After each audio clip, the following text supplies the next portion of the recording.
형제자 여러분 안녕하세요. 오늘은 12월 24일 월요일 예수 우리와 함께 하시는 하나님이라는 제목으로 마태복음 1장 18절부터 25절까지를 묵상합니다. 18절 예수 그리스도의 나심은 이러하니라. 그의 어머니 마리아가 요셉과 약혼하고 동거하기 전에 성령으로 잉태된 것이 나타났더니. 자, 하나님은 예수 그리스도를 하나님의 독생자를 이 땅에 보내시는데 사람의 몸을 통해서 태어나게 하십니다. 그러니까 온전한 인간으로 오셨다는 것입니다.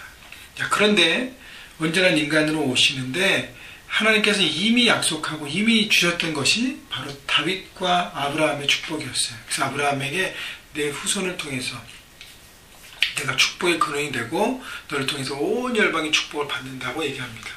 그래서 그 약속이 아브라함의 후손 바로 예수 그리스도를 통해서 온 인류에게 구원의 빛을 주신 영생의 축복을 주신 축복으로 나타나는 것이죠. 또 다윗의 자손으로 오신 것입니다. 자, 그래서 인간의 몸으로 오셨어야 합니다. 그런데 문제는 뭐냐면 인간의 몸으로 오시면 아담의 원죄가 있기 때문에 죄인으로 오실 수밖에 없어요. 그렇기 때문에 하나님은 인간의 몸으로 오시지만 성령으로 잉태된 것입니다. 그것이 오묘함이고 신비함이에요. 사람이 이해할 수 없는 부분이죠. 그래서 그 요셉과 마리아가 약혼하고 아직 결혼하기 전에 그 사이에 성령으로 잉태된 것입니다. 마리아의 몸을 통해서 나타나지만 요셉의 씨가 아닌 성령의 잉태를 받고 그러나 두 사람의 자녀가 된 것입니다. 이 하나님의 오묘함. 자, 그런데 중요한 것은요. 19절 그의 남편 요셉은 의로운 사람이라 그를 드러내지 아니하고 가만히 끊고자 하여.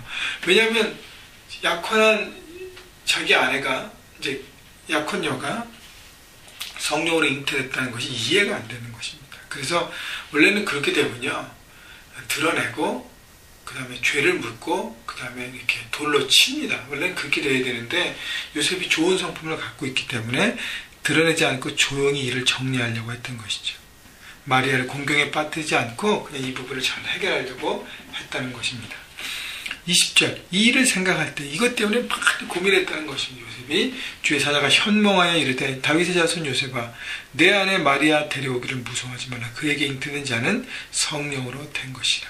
그래서 요셉에게 정확하게 말씀하십니다. 이것이 바로 성령으로 잉태된 하나님의 신비다. 요셉의 고민을 풀어주시기 위해 하나님의 다가오십니다. 여러분, 우리가 우리의 삶 가운데 여러 가지로 이해 안 되는 하나님의 뜻 가운데 헤매고 있을 때 여러분, 하나님께서 우리 그것을 설명해 주시고 깨닫게 해주시고 그것을 품을 수 있도록 도와주신다는 것이죠. 자, 그렇기 때문에 하나님을 향한 마음은 항상 열어놓아야 하는 것입니다. 21절 아들을 낳으니 이름을 예수라 하라. 이는 그가 자기 백성을 그들의 죄에서 구원할 자이심이니라. 그래서 아들을 낳을 텐데 이름을 예수라고 하라. 예수는 자기 백성을 그들의 죄에서 구원할 자, 구원자가 나타난다는. 그래서 예수님은 인간의 몸으로 오셨다는 것 여러분 기억하셔서 인간 예수님. 그래서 인간의 모든 아픔과 고통과 그 모든 것을 다 아신다는 거예요. 왜냐하면 경험하셨기 때문에. 그래서 인간을 오셨어요. 하나님 아들이시지만 인간의 몸으로 오셨습니다. 그래서 21절에 보면 자기 백성을 그들의 죄에서 구원할 자라는 것이죠. 하나님 우리를 하나님의 백성으로 생각하십니다. 여러분 그 출애굽해서 이스라엘 백성들을 하나님의 백성으로 삼으시고 언약하시고 그들을 통해서 온 열방을 회복시키시고 하나님의 백성으로 만드시기 원했던 하나님. 그전에는 아담에게 사람을 만드시고 자기 백성을 삼으신 것이. 근데 죄를 범해서 다 떠났잖아요. 하나님은 다시 언약을 이스라엘 백성을 통해서 하기를 원하셨다는 것이죠. 그러나 다 또 안 됐잖아요. 인간들의 불순종으로 인해서. 그래서 하나님은 이 모든 것들을 회복시키기 위한 마지막 솔루션으로 아들 예수님을 보내십니다. 그래서 자기 백성으로 다시 회복해 하시는 것이죠. 여러분 그래서 우리가 예수 그리스도를 우리 주인으로 모시면 구원자로 받아들이면 우리도 하나님의 백성이 되지 않습니까? 여러분 하나님의 백성으로 회복되는 바로 그 시간이라는 것을 기억하시고 우리는 하나님의 백성인 것을 잊지 마시고 하나님께 감사함으로 나가십시오. 22절 이 모든 일이 된 것은 주께 선지자로 하신 말씀을 이루려 하심이니 이르시되. 예수님이 오심은 하나님의 즉흥적인 계획이 아니라 이미 선지자를 통해서 계속적으로 말씀하셨던 것이 구체적으로 다 이루어진 것입니다. 하나님의 기획과 예수님께서 직접 오시고 성령께서 이 일을 역사하시고 우리 마음 가운데 이렇게 적용하십니다. 23절 보라 처녀가 잉태하여 아들을 낳을 것이요 그 이름은 임마누엘이라 하리라 하셨으니 이를 번역한즉 하나님 우리와 함께 계시다 함이라. 임마누엘 하나님 우리와 함께 하시다.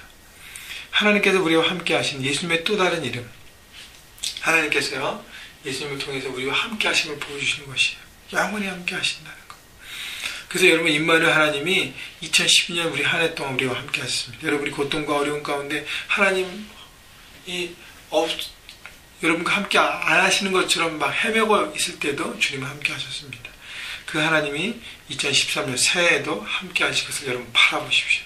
그래서 하나님과 늘 동행하시는 여러분 모두가 되기를 바랍니다. 24절 요셉이 잠에서 깨어 일어나 주의 사자의 분부대로 행하여 그 아내를 데려왔으나 아들을 낳기까지 동침하지 아니하더니 나음의 이름을 예수라 하니라. 여러분 이것이 바로 요셉의 귀한 모습입니다. 요셉의 순종이에요. 이 요셉의 순종을 통해서 하나님의 역사가 이루어집니다. 하나님의 사람을 통해서 일하세요. 여러분 요셉이 순종하지 않고 이 일을 막 그냥 드러내고 막 문제시 삼고 자기 의와 자기 고집만 부렸다면 하나님은 이 일을 이루어지지 못했습니다. 사람의 순종을 통해서 일하신 하나님. 그러나 순종할 때 인류에게 큰 역사가 일어나잖아요. 예수님이 오셨잖아요. 분부대로 행하여 이것이 바로 키입니다. 아내를 데려왔고 그 다음에 아들을 낳기까지 동침하지 아니하여 끝까지 순종했다. 요셉의 모습. 자신의 머리로 이해되지 않지만 하나님 말씀이 부처로 임했기 때문에 그 말씀을 붙잡은 것입니다. 순종의 역사를 일어나게 한 것입니다. 여러분 우리 한 해를 정리하고 새해를 맞이하는 시간에 우리 머리로 이해 안 되는 하나님의 뜻이 있을 수 있습니다. 하나님 언제 이것이 이루어질 것입니까? 왜 자꾸 이렇게 풀어지지 않습니까? 그럼에도 불구하고 늘 하나님의 순종함으로 달려가셔서 하나님의 역사를 바라보시고 경험하시고 이뤄내시는 여러분 모두가 되기를 바랍니다. 오늘 크리스마스 이브입니다. 여러분 가족들과 주변 사람들에게 그 성탄의 복된 소식을 나누고 함께 누리는 오늘이 되었으면 좋겠습니다. 여러분 오늘 일하시는 분들은 또 힘들지만 여러분 성실함을 끝까지 잘 마치시고 쉬시는 분들은 더 잘 쉬심으로 주님의 탄생을 함께 누리고 기뻐하는 여러분 모두가 되시기를 형제가족 되시기를 주님의 이름으로 축복합니다.